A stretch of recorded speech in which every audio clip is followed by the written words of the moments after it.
The toilets for everyone are at the back of the room through the door on my right and our right as you go out the door. So those are just the two things I wanted to mention on the security. We've had like with all symposia, we do have changes in the program as you go along. I will be chairing the first session.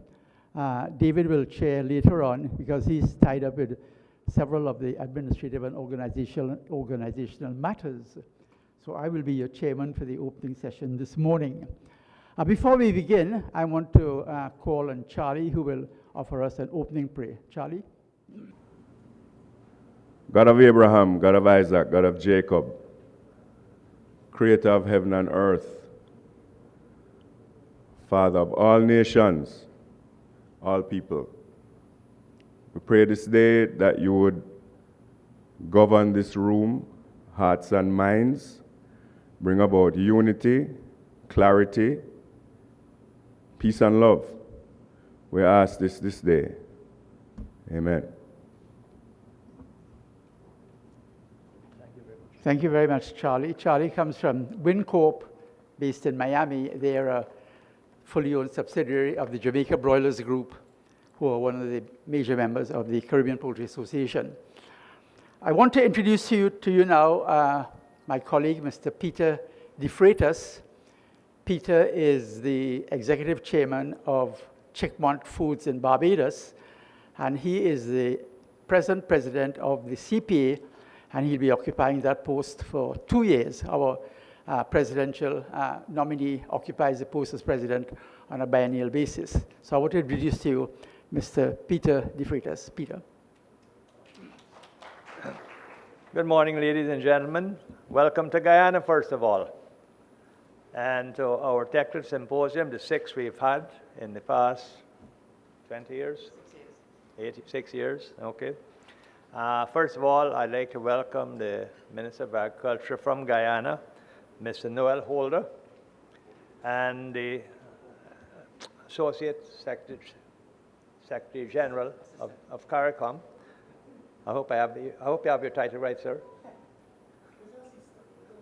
Mr. Joseph Cox. Okay, thank you for joining us. Our association was formed about 20 years ago in 1999 in Atlanta, of all places, okay, where we all got together for the annual poultry show, and we decided to form an association which has been going strong for the last 20 years. It represents the entire poultry industry in the CARICOM of all the countries. Some are associate members, some are members directly, okay. We have 17 full financial members. Okay. Mr. Desmond Ali, who you just spoke, is our executive director. So he more or less runs the association. I think it's practically a one-man show. Chief cook and bottle washer, as he says, and he's quite right. And he does a great job, actually. He's been trying to retire, but we've been resisting him strongly from doing it. So, and he's agreed to stay on. Thank you, Mr. Ali. It's a fully private private sector association, fully funded by the membership. We get no financial support from any government, and we have not asked for it, and I don't think we really want it. Our activities are in business outreach, including advocacy, business intelligence, and expertise dissemination. This is part of what we'll be doing today, actually, in the symposium. Since the demise of sugar, the CPA represents the largest agricultural business in the Caribbean, supplying about 75% of all the meats and poultry in the Caribbean. So I guess of all the local industries in agriculture, we represent, I think we are twice as large as sugar and rice together, something along those lines, right? We are recognized by COTED, the Caribbean Council of Ministers for Trade and Economic Development, with a seat at the COTED meetings, which Mr. Ali usually normally attends on our behalf. The CPA has achieved recognition nationally and regionally and internationally for the quality of our work. Our objective is to ensure the sustainability, growth, and competitiveness of our Caribbean poultry industry, since we play a significant role in food security, socioeconomic development in the region. The CPA operates like a private sector company with a full board of directors, board meetings, and one AGM every annum, which we usually have normally in Atlanta when we all meet for the International Poetry Show. I think the CPA represents about 15,000 employees. Is that number right, I think? Direct employees plus indirect employment, which most probably more than doubles that in the Caribbean. So by far, we're the largest agricultural industry in the Caribbean, which a lot of people really do not understand. So I'm trying to make that very plain and straight because people think, well, sugar is the biggest and maybe rice and I'm not sure where else, but definitely sugar. Poultry is by far the largest. So we represent a large segment of the poultry, of the agricultural industry to feed our nations, okay? Most of our poultry is produced locally. A small amount is imported in a few territories, okay? But for the rest, we basically produce it locally. So again, I'd like to thank all of you for being present. I know some of you have come from very far, some from Belize and Suriname and the islands and Barbados and a lot from the US also, who are persons who we are associated with through our suppliers in our industry. Poultry feeds, poultry ingredients, baby chicks, hatchery eggs. So we have a lot of our suppliers here and we welcome them. And thank you. In many cases, they do support us even financially, I must say. Okay? So thank you all, and I hope you have a wonderful symposium. Thank you. I'll turn you over now to Dr. Ali, who will chair the rest of the meeting. Thank you, sir. Thank you very much, Peter. I want to introduce to you now Mr. Patrick de Groot. Patrick has been president of the CPA as well. And Patrick is the executive chairman of Bounty Farms, and he's also the chairman of the Guyana Livestock Development Authority. I think that's newly established, Patrick. So let me ask Patrick to come and welcome you to Guyana. Patrick de Groot. Good morning, everyone. I would just like to say a special welcome to all of you, especially those who came from overseas.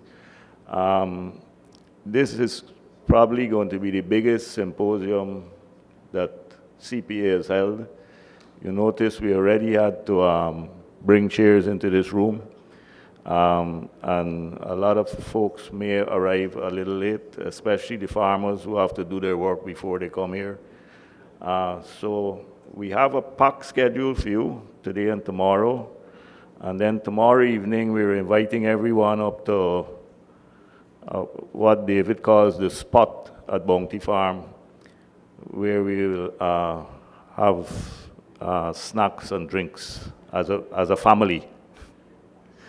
So I hope those of you who have come from overseas, that you will be visiting parts of our beautiful country on Saturday and Sunday. I know some of the people that we have made arrangements for will be going, but I would recommend that all of you get to see some of our beautiful sites while you're here. Thank you. Thank you very much, Patrick. I must mention that if this symposium appears to be very well organized, I must thank Patrick and his team. I worked over the last almost a year with David Fernandez, who's at the back, and Chris Wilson, and also Patrick, in trying to put this together. So that I want, on your behalf, to thank Patrick and his team at Bounty Farms for really doing a magnificent job in putting this together. So can I please ask you to give them a round of applause? Patrick did mention that we think of ourselves as family. And I've been in the poultry industry for many, many years. And I want to tell you that now that I work regionally with the poultry industry from Belize to Suriname, and I also work with a number of poultry associations around the world, in South Africa, in Canada, in the US, and even in China, we in the poultry industry really are a family. We do things together. We work with the same suppliers. We work with the same companies that supply technology. And we work with the same kind of culture. We are all concerned with food security, we are concerned with supplying protein to our communities wherever we operate. So the poultry industry internationally is a big industry. Globally, we produce around about 100 million tons of poultry meat a year. So that the industry is a large industry, very important export potential as well in the industry. So that poultry does constitute a very, very important part of the agribusiness in every single country of the world. In fact, if you look at the WTO dispute resolution panel, you will find that most of the disputes in the agribusiness sector at the WTO are in poultry and in dairy. So that gives you an idea of the importance of the poultry industry. And in fact, in agribusiness around the world, and I'll talk about this when I give my own talk tomorrow, poultry is one of the more rapidly growing agribusinesses everywhere in the world. And by 2020 or 2021, poultry meat will be the single largest livestock protein on people's diets around the world. Even today, I must tell you that in the Caribbean, our per capita consumption of poultry, if you exclude Haiti, is probably in the region of 37 to 40 kilograms per person per year. So we in the Caribbean are very great lovers of poultry. So poultry is really an extremely important part of our communities. We provide a lot of employment, particularly to women in rural sectors, and we provide enormous socioeconomic benefits to every community in which we operate. I want now to introduce to you my colleague from CARICOM Secretariat. He says to me that every gray hair he's got it from me because of my participation at CARICOM quoted meetings. So I want to introduce to you Mr. Joseph Cox, who is the Assistant Secretary General of the CARICOM Secretariat. And Joseph is going to talk about the importance of manufacturing in the Caribbean region. Joseph? Thank you very much. The Honorable Noel Holder, Minister of Agriculture of the Cooperative Republic of Guyana. Sir David Fernandez, Chairman of the Caribbean Poultry Association's 6th Annual International Technical Symposium, Mr. Peter De Freitas, President of the Caribbean Poultry Association, of course, Dr. Desmond Ali, Executive Director of the CPA, and Mr. Patrick de Groot, President of the Guyana Poultry Producers Association, other representatives and members of the Caribbean Poultry Association, some specially invited guests, member of the media, and indeed, distinguished ladies and gentlemen, all a pleasant good morning to you.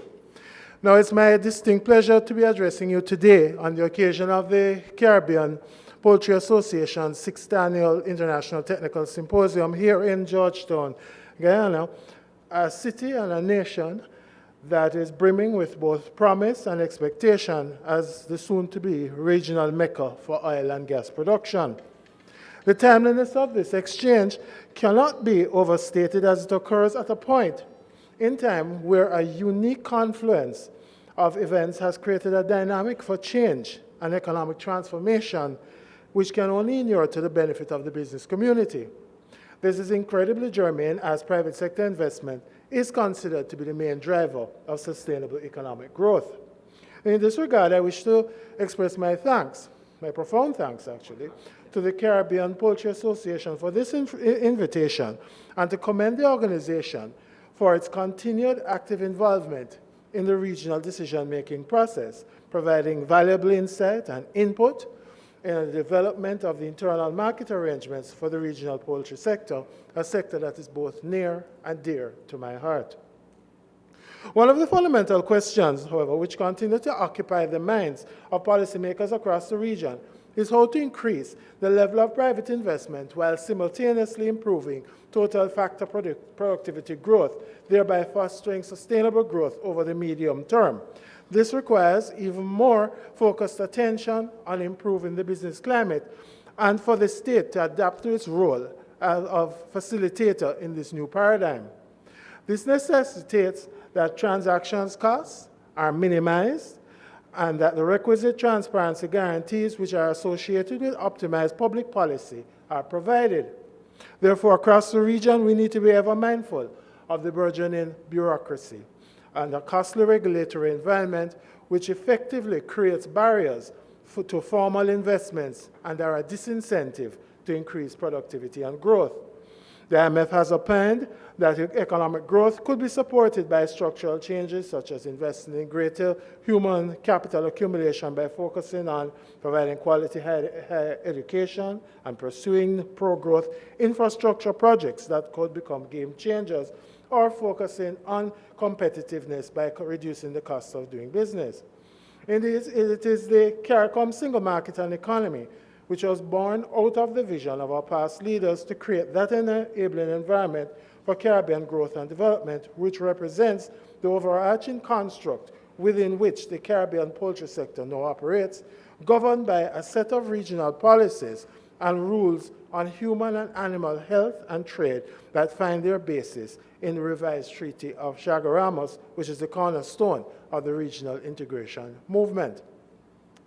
The CSME, as a unified commercial and economic space, in its ultimate construct, is intended to assist in the achievement of the Caribbean economic growth and development by promoting the more efficient use of resources that are available throughout the community. This includes our collective capital, land, labor, skill, and entrepreneurial endowment, as well as in the inherent comparative advantages that remain largely dormant and untapped throughout the region. The pursuit of the goal of a fully integrated space for trade and commercial activity is intended to fulfill the main objectives of the community as agreed to by the framers of the revised treaty, which includes the full employment of labor and other factors of production, better organization for increased production and productivity, as well as accelerated, coordinated, and sustained economic development and convergence, among others. Now, let me stop here to point out that the Food and Agriculture Organization has predicted that the demand for food will increase 50% by 2030 and 70% by 2050. To meet this rise in demand, it is imperative that countries develop a thriving and viable agriculture sector, including crop and livestock production, fisheries and aquaculture, that will form the foundation for becoming food secure by 2050. Nevertheless, attaining national food security is not without its challenges, especially given factors such as changing climate, reduction in the availability of land, labor, water, and the evolution in markets and distribution mechanisms worldwide. Now, built around a plantation economy structure, both manufacturing and production have been the cornerstones of the Caribbean economy and way of life, which has evolved with little variation into the economic structures and societies that we have come to know and accept as being Caribbean. At the root of our dilemma is the demise of our commodity sectors, which were the bedrock of our post-independence economies and which were the main engines of employment, savings, investment, and growth. It therefore should come as no surprise that our way of life is inextricably linked to the manufacturing and productive sectors, and our collective future must therefore be charted forward from that vantage point. In fact, the available data bears out this conclusion, as the contribution of manufacturing and productive sectors account for the lion's share of the total output produced by the CARICOM region. And this trend has remained the same over the last 5 years, for which regional-wide production data is available, that is from 2013 to 2017.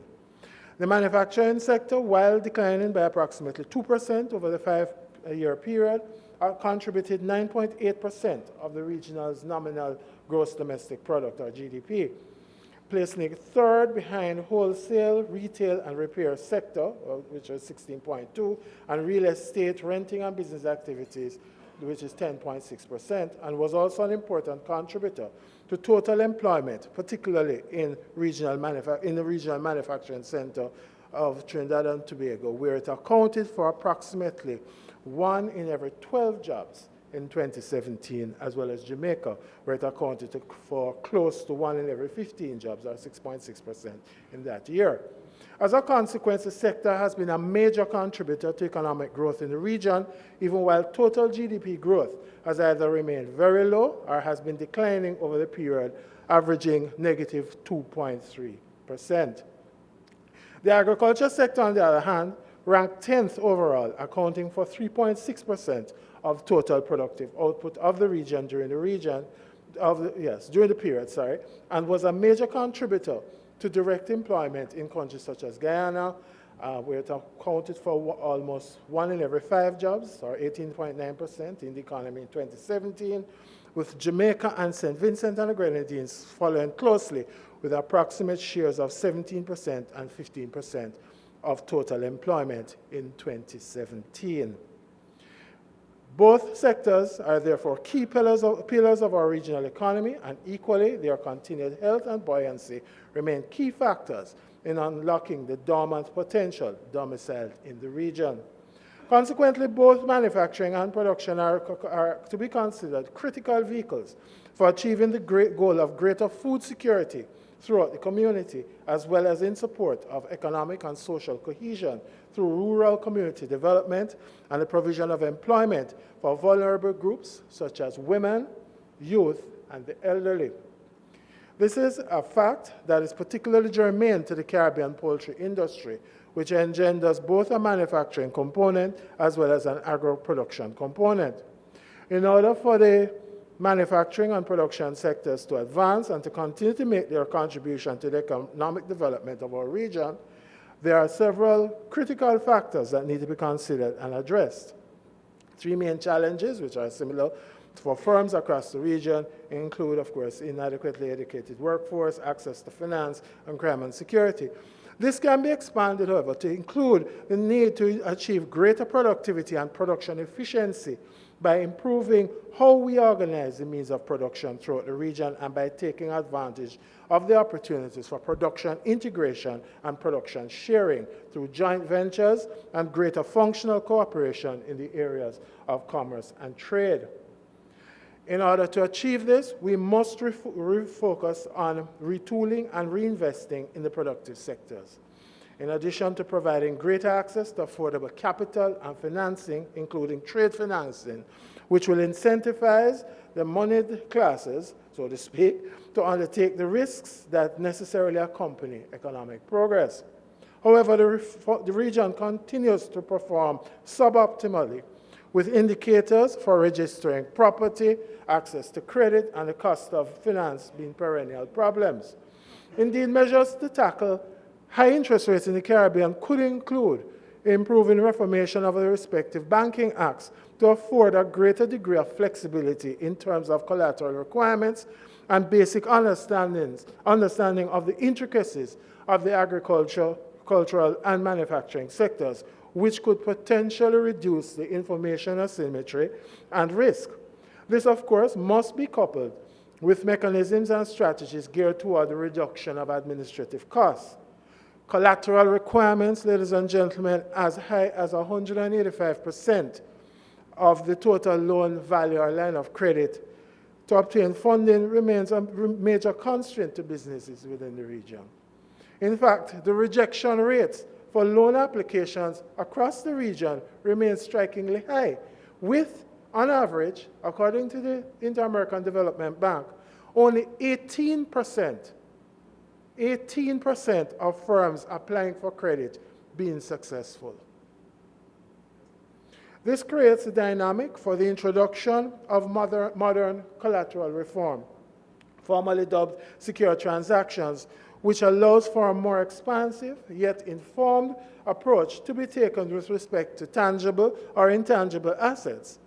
Indeed, reformation of the collateral mechanisms must include a strategy on the valuation of intangible assets, as this represents another way to reduce the perceived risk for firms operating in the agricultural sector, where security of tenure remains a significant challenge.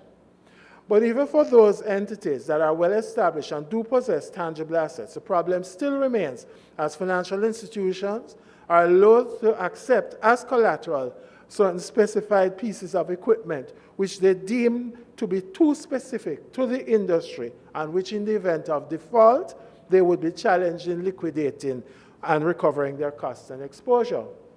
Hence, borrowers are faced with onerous requirements whereby they are asked for additional collateral, such as real estate and other more traditional forms of collateral to secure equipment purchase. Further, the region lacks, badly I would say, in the area of innovation, which can provide a substantial fillip to total factor productivity. Admittedly, some aspects of doing business, the access to finance, and resolving insolvency in the region reinforce the case for a conservative approach. Moreover, in the region, there is a paucity of institutions that support innovation, such as early stage financing mechanisms, incubators and accelerators, etc. From the perspective of public finance, the limitations of fiscal space and the almost peripheral approach to research and development and technical extension services prove to be a limiting factor for innovation. In this regard, ladies and gentlemen, Minister, I am pleased to advise that the CARICOM Secretariat, in association with the University of the West Indies and CARDI, among other partners, are actively working on the establishment of a virtual regional extension hub, which will facilitate the provision of extension services through the Farmers Network, but also provide a mechanism for feedback which can be actioned in real time. This is in furtherance of the cross-border provision of extension services approved by the Council of Trade and Economic Development, quoted some 2 years ago. High corporate taxes also retard business development wherever they exist, and also reduce the international competitiveness of firms. However, in the region, in an effort to treat with this, there is now an issue of tax expenditures whereby the prolific use of various tax incentive programs has now proved to not only foster negative externalities that discourage growth and the creation of quality jobs, inclusive of the facilitation of horizontal inequities among firms. Indeed, the system of taxation has also become subject to what has been characterized as exemption creep, which essentially defines a situation where each exemption creates direct pressures for further exemptions both upstream and downstream in the production chain. This is distinct from the concern that each exemption provides a general precedent for others. All these are severe constraints to market growth and viability. Now, similarly, and I'm going to skip through some of these, ladies and gentlemen, but similarly, high energy costs and reliability remain a significant constraint to private operations in the region, and indeed, the electricity costs in the region remain at roughly triple the average cost of what obtains in the United States, with the obvious impact on our competitiveness. There is also a need for continued and greater internal market reform through major components of which are already underway, with a review of the CET and rules of origin, for which the community will undertake a targeted sectoral approach. Greater efforts at trade facilitation and improving the business and commercial environment more broadly will also be needed. Now, together, these initiatives will lead to greater levels of competitiveness, and the improvement of which must represent a key goal for the community. Finally, and ultimately, there is a need for a more responsive and coherent community industrial policy that ensures regional economic and social cohesiveness, as well as a bottom-up and inclusive growth. Such a policy must also take into account the advances made internationally through the fourth industrial revolution and encapsulate best industry practices and standards that can elevate regional manufacturing and production to new and higher heights. It's also of interest here that we have to highlight the number of key decisions that I'm sure will please the CPA, just to remind all of the quoted, some of the community decisions that have been made that have laid the groundwork for further development of the region's agricultural sector with specific implications for the poultry grouping.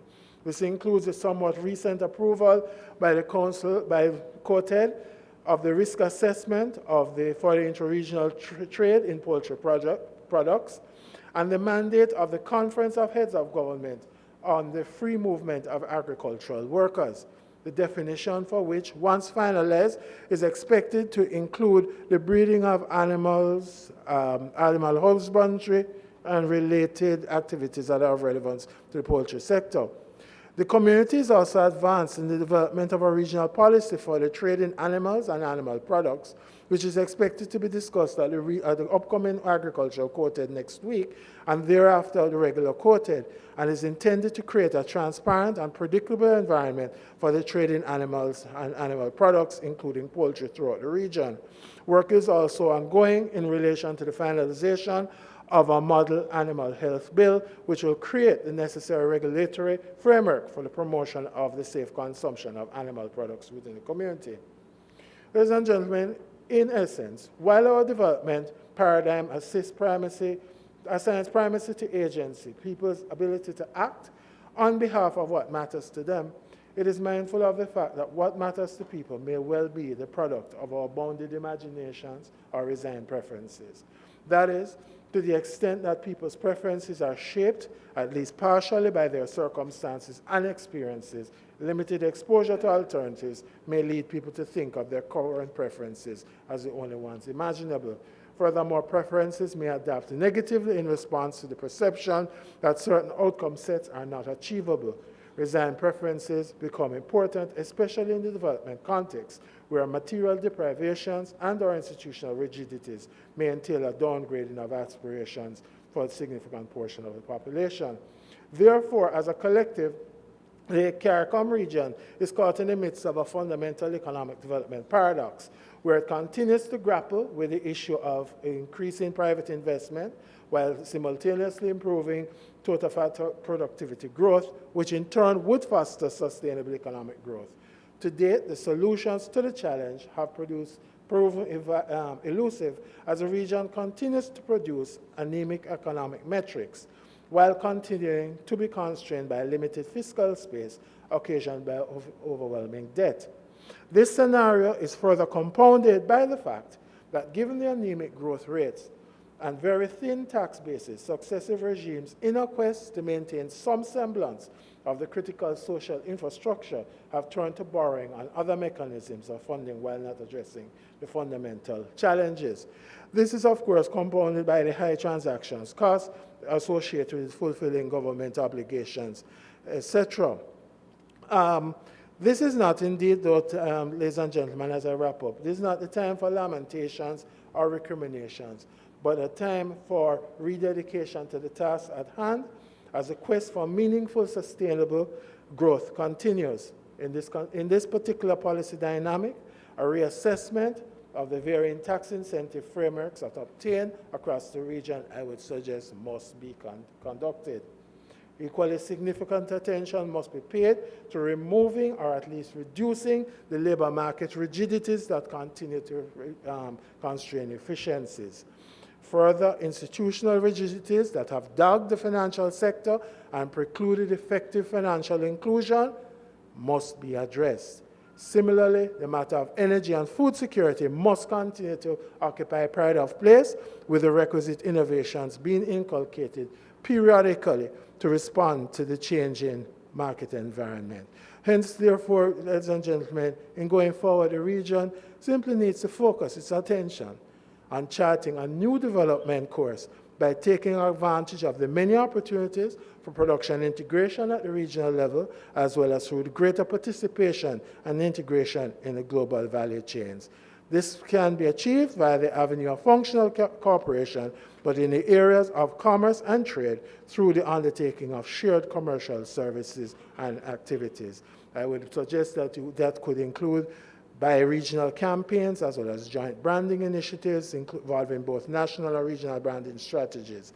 Other opportunities of this kind also abound in the sharing of warehousing and distributional facilities and networks, in addition to the costs associated with same. So, ladies and gentlemen, if we can do these things collectively and do these things well, then the goal of Caribbean economic development through our active participation in manufacturing and production activities will be that much more achievable over the medium to long term. And with those few words, I thank you very much.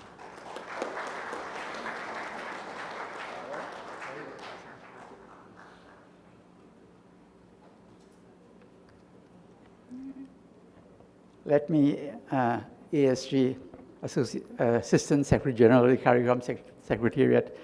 Thank you very much for giving us that overview of the economic situation in the Caribbean. You've talked a lot about the anemic econometric metrics within the region. You've talked about the fact that our growth rates are anemic. You've talked about the issues associated with security of tenure, the problems associated with financing and banking, the fact that there's a lack of innovation across the region. And I think those of us who work in manufacturing in the region are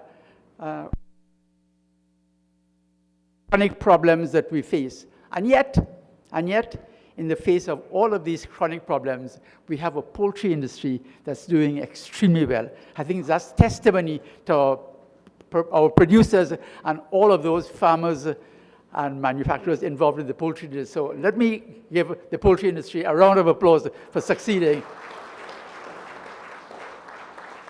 For succeeding in this extremely difficult Caribbean environment. And I will talk a little bit more about that tomorrow.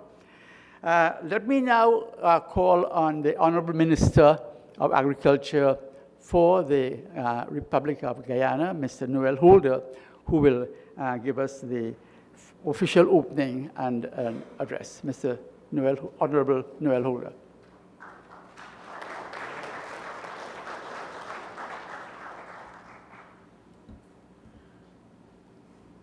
Thank you, Mr. Chairman. Mr. Chairman, President of the Poultry Producers Association, Patrick de Groot,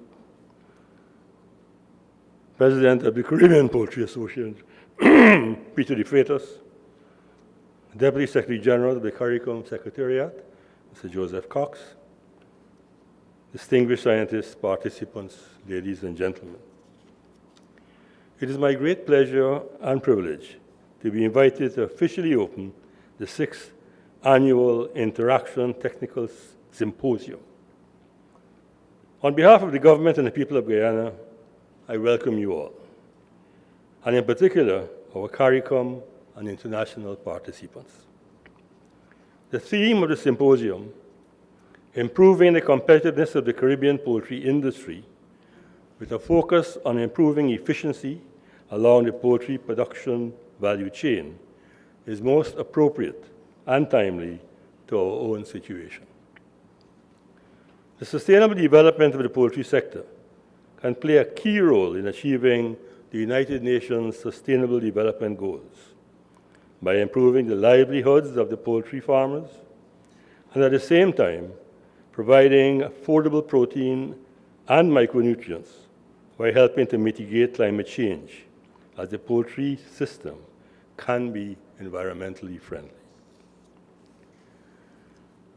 In the year 2018, the total contribution of livestock to Guyana's national gross domestic product was 3% and 18% of agricultural GDP.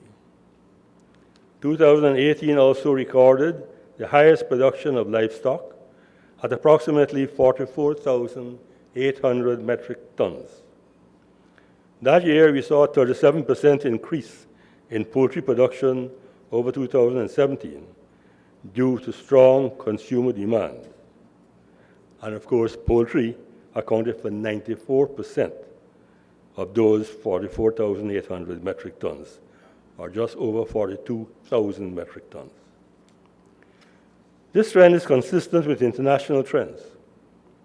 The poultry industry is one of the fastest growing agricultural subsectors, especially in developing countries, with an expected growth rate of 15% by 2027, that's over 2017. Whilst developed countries are expected to increase by 60% over the same entire period. This growth is driven by growing population, rising incomes, and urbanization. The contribution of livestock, and in particular poultry, to sustainable livelihoods cannot be overemphasized. The industry remains an essential element in the effort to ensure employment and food and nutritional security domestically. It guarantees Guyanese a constant supply of fresh, healthy meat and is a primary source of animal protein in the local diet. For instance, it was found that chicken was the main meat consumed in Guyana at approximately 40 kilograms per person per year, and represented approximately 70% of all meats consumed in Guyana. The food service sector has been one of the main drivers in expanding the consumption of healthy poultry meat in Guyana. In Guyana, local poultry production is undertaken entirely by the private sector. The Ministry of Agriculture, and by extension, the Guyana Livestock Development Authority, provides a number of support services, including animal health services, training for farmers, and transfer of appropriate technology. One strategic force is to strengthen the resilient capacity of the poultry industry. Guyana's poultry industry is dualist in both its spatial location and structure of production. In 2018, it was estimated that the industry comprised approximately 4 major processing plants, 300 pluck shops, 3,000 small farmers, 4 large feed mills, and 6 major hatcheries, with a number of smaller hatching units. There are a number of processors contracting small farmers to supply live birds. Guyana's poultry value chain has large-scale, vertically integrated businesses, such as Bounty Farms and Royal Chicken, with hatcheries and meat processing facilities. Feed suppliers, Guyana Stock Feeds Limited and Bounty, have great efficiency, increased storage capacity for raw material, invested in rice mills to ensure a steady supply of raw material, and in the case of Guyana Stock Feeds, incorporated a hatchery unit, which is the largest in the country, to ensure a ready supply of baby chicks, and a wharf facility for the faster turnaround time for the supply of raw material. Since 2000, Guyana has moved from a net importer of chicken to self-sufficiency in poultry meat. We have about 5,000 poultry farmers producing between 37 million and 42 million birds annually. However, recent new investments and entrepreneurial initiatives have clearly signaled an intention within the industry to export, possibly to Caribbean markets. These new investments and a more enabling investment climate have been responsible for the significant growth in the industry since 2010. For example, improvements in productive efficiencies that began since 2010 and which have been linked more recently with the new investments for the major players in the industry were credited with local poultry production peaking at 42 million and 22,000 kilograms in 2018. Even though Guyana's poultry industry has recorded significant growth over the years, the industry still faces several challenges in its efforts to meet local demand, including high dependency and supply of imported hatching, the high cost of transporting hatching eggs to Guyana, and poor hatchability management. Additionally, the absence of feed quality standardization, value-added products, and poor poultry management, particularly among the smaller producers, are also contributory factors to the challenges facing the industry. The need to improve flock health, control heat stress, and the creation of a more scientific method of price determination of poultry products are some of the key deficiencies in the management of the sector. I have noted your technical sessions focusing on 3 main areas. 1, feed grains and hatchery. 2, housing, biosecurity, and processing. 3, legislation, the World Animal Health Organization, OIE, renewable energy, and waste management. I must note the government of Guyana has been promoting the development of its intermediate savannas for investment to focus on large-scale agriculture in selected crops such as corn, soybean, etc. Our National Agricultural Research and Extension Institute, and research programs geared towards developing corn and soybean for the feed industry. To propel this initiative and others, the government has commenced the development of the $220 million Ibini Agricultural Research Facility in Region 10.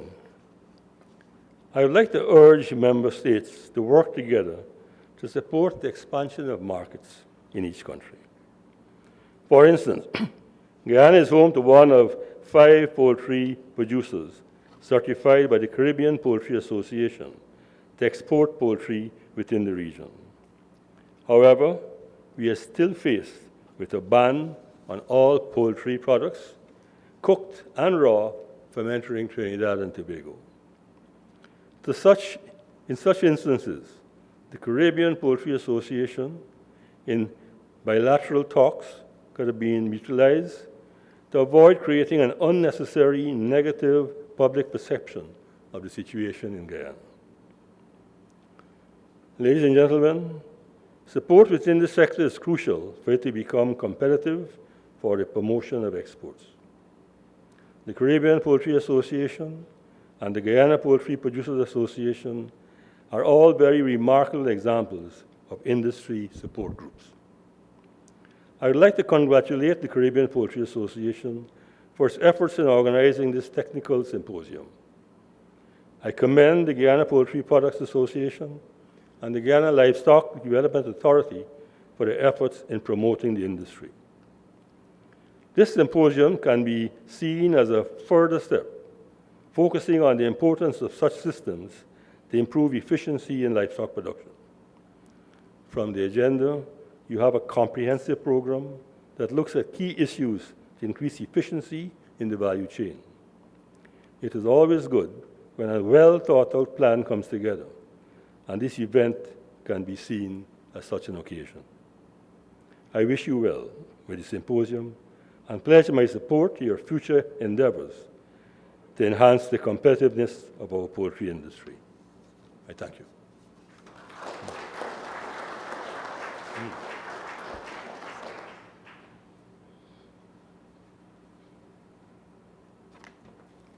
Thank you very much, Honorable Minister, for giving us that overview of the poultry industry and for pointing out to the opportunities that exist within the region for trade in poultry products. And that's one of the topics that we'll be talking about here and that will come up at our board meeting on Friday morning. It is up to me now to close this session with a vote of thanks. I want to thank you, Honorable Minister, for being here with us and to formally open our session. I want to thank Assistant Secretary General Joseph Cox from the CARICOM Secretariat for coming and sharing with us the opportunities in manufacturing and some of the constraints that face the manufacturing sector within the region. Putting together a symposium like this, it's a lot of work. It takes a lot of intellectual efforts as well. And this could not have been done without the active support of the Guyana Livestock Development Authority, whose chairman is here with us,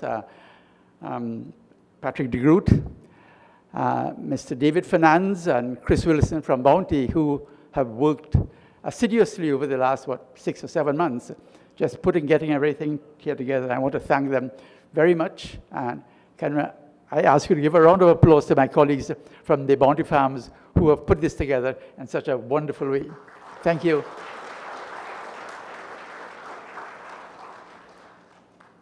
We have a number of lecturers who are going to be speaking with us over the next 2 days. I want to thank all of them at the outset for making the time available to come and share their expertise, their knowledge, and their time with us. In all of our symposia, so far we've had 6 thus far. We've had excellent presentations by people who are knowledgeable, who have done research, who have worked in the industry, and who know the industry well, and they've shared that expertise with us over the last 6 symposia. The theme of the symposia thus far has been to improve the competitiveness of the Caribbean poultry industry. And that is what we are working towards. We want to make sure that our industry can compete in terms of price, in terms of quality, as well as anybody else globally. And I think our industry is almost there, if not already there in some of the countries in the region. The sub-theme to that theme for this particular symposium is improving efficiency along the poultry production chain. And we'll explore those issues a bit more during the next 2 days. And I think that you are in for what I would consider a very interesting symposium. I want to thank all of our sponsors. I don't want to mention all of them by name. It's all on the projection behind me in soft copy. They've all been fantastic supporters of the Caribbean Poultry Association over all of our symposia. I've only got to write to them, and they are willing to support us and help us with these symposia. So I want to thank all of our sponsors, and I'll mention all of them by name when we come to the end of this symposium. I also want to thank you. I know some of you have traveled far to come here and be with us today. I want to thank you all for being here. Without you, we'd have no symposium. So thank you all, members of the poultry industry, members of state support institutions, members of the academic and tertiary institutions in the region who have come to share this moment with us here. Thank you all very much for coming and joining us for this 6th annual technical symposium of the Caribbean Poultry Association. Thank you all very much for being here with us. The way we've structured the symposia, based on experience we've had in the past, is that we find that breaking for coffee really interrupts the flow of events, the flow of thought. So we have coffee at the back. Coffee is served now. Please help yourselves. But I want to move right into the technical sessions, and I want to ask Mr. Chris Wilson, who will chair the next session, where we will get a picture of what's happening throughout the region, where the different countries are, what they're doing, and what is happening in the poultry industry throughout the region. So let me ask Chris, please, to come and chair the next session. I hand you over now to Chris Wilson. And please feel free to help yourselves to coffee and refreshments at the back and bring it to the tables, and let's carry on with the symposium. Thank you all very much.